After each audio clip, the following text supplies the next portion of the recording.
You've been a part of so many of these conversations over the last few days. So I just want to start with how are you doing?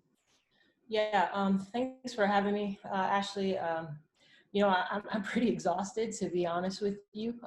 It's just tiring to talk about, really traumatizing things over and over again. But I know that it's necessary, and I appreciate this opportunity to speak with you.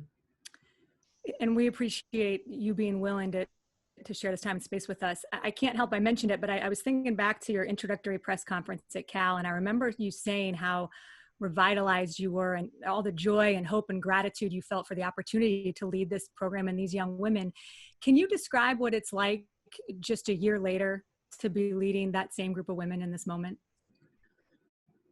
Oh gosh, you know, right now it feels really heavy just because this is real life stuff. This isn't trying to win games. This isn't how do we beat Stanford. This is making sure that people feel safe and respected in this country. And that's just a completely different thing that we're talking about. And I feel like that's my number one priority right now, based on the climate of this nation and everything that's going on. And so what are some of the conversations that you've had with your student athletes? I mean, can you kind of just give us an insight into what the last 10 days have been like from a coaching perspective with them? Yeah, I'm just really fortunate that I have an exceptional group that's extremely inclusive, and they have a lot of love and respect for one another and each other's differences. And so I don't have to say much to the group.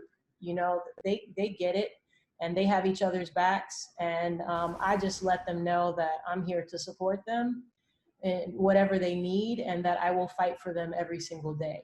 And that's my commitment, to fight, to help, to make their environment better. And that's for everyone in the program, for the Black student athletes, for our white allies. This country needs to change for everyone. Sometimes I hear coaches talk about how obviously they're always teaching, that's their job, but also a lot of them are always learning from their players at the same time. Have you learned anything from your student athletes in the last couple of weeks, Charmin?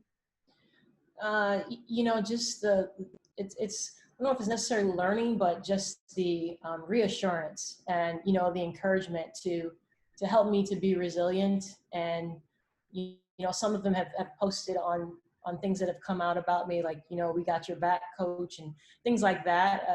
That means a lot to know that they believe in what I'm doing, and they want me to be doing what I'm doing. So I think those are the biggest takeaways that I have with my team right now.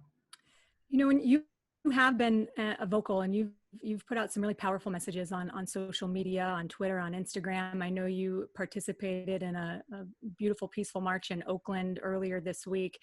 And I think it's important to understand kind of the concept or context of your childhood. I'd love to ask you about your grandfather, a freedom rider during the civil rights movement. From what I understand, he took part in the March on Washington in 1963. What can you tell us about him? Yeah, what I remember about my grandfather and how, it relates to this moment is just that he had a bald spot in the back of his head. And I remember asking my mom, like, what happened? It's just his hair would not grow in one spot, and she said that, he was hit over the head by police officers when he was marching with Dr. King.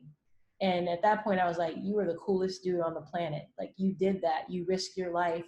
You're out there marching. And every time I saw that bald spot, I just thought of how courageous, he was. And I would always ask myself, like, gosh, would you be willing to do that? And, I've been involved in peaceful protests. I do what I can. I'm not comparing what I've done to what he did, being hit over the head by a cop. But it does give me courage, and it does let me know that it's necessary to be out there and to speak up, and to be bold, and to not be comfortable. How much are you thinking about him in a time like this? How much is he on your mind right now? George Floyd's on my mind, and I don't even know him. Breonna Taylor, it's her birthday today. She's on my mind. My grandfather passed away cancer. So it's Trayvon Martin and, all of the names, Eric Gardner. I mean, it's just countless names. Those are the people who are on my mind right now. And that's why things have to change. Charmin, you are very focused and vocally passionate about diversity and coaching and have been for a long time. Did you have any Black coaches growing up? I did have one coach, Petra Jackson. She's a great friend of mine to this day, and she was my coach for a year. But every other coach, was not Black. So I just had that 1 year. There's obviously, I think one of the nuances of that is that there's a ton of pressure in your profession, and everybody knows that. But can you talk about what the added pressure is of being a Black coach? Yeah, I mean, there's so many ways that, we could address that topic, whether it be you get one shot, we're not recycled the same way that white coaches are. We get one shot to do it right, and it's probably your only shot as a head coach. Um, and then that sense of obligation that you feel being a Black coach because of those reasons, right? You're oftentimes the only person that looks like you in those head coaching meetings, or one of a few. And in athletic departments, it's like you represent that Black voice, and it is a lot. And we have to show up and stand up all the time because there are so few of us. And you know what? I'm embracing it, and I'm committed to it, and I'm not complaining about it because this is an honor and a privilege to coach at, University of California, Berkeley. And I want other, young Black women to see me and see me be strong and see me stand for people and try to, force some change. And so I'm excited about it. There's a lot of work to be done. We're going to get better on the basketball court, and we're also going to make our lives better as well. I know that so many people are leaning on you right now and coming to you. Who are you leaning on? Oh, gosh. My staff is great. They're there for me. And then they're trying to help me with, the other responsibilities that I should be focused on right now. I have loved ones around me that are offering me support.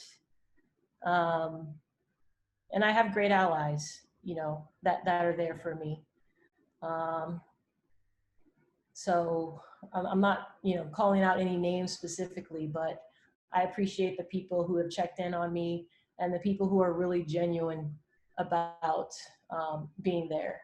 And that means a lot during this time, right? I think we need to be authentic in how we show up for people and authentic in what we stand for, and not just posting something just because, you've got to be real during this time, because I will say, as Black people, we can see through it.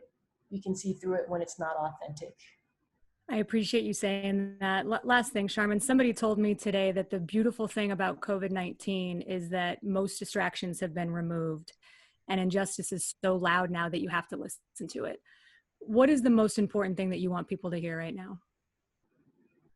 That Black Lives Matter, and we've had enough.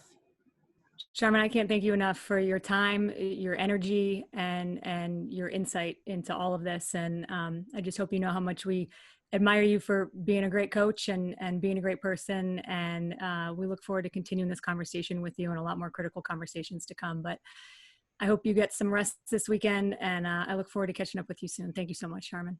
Great. Thanks, Ashley.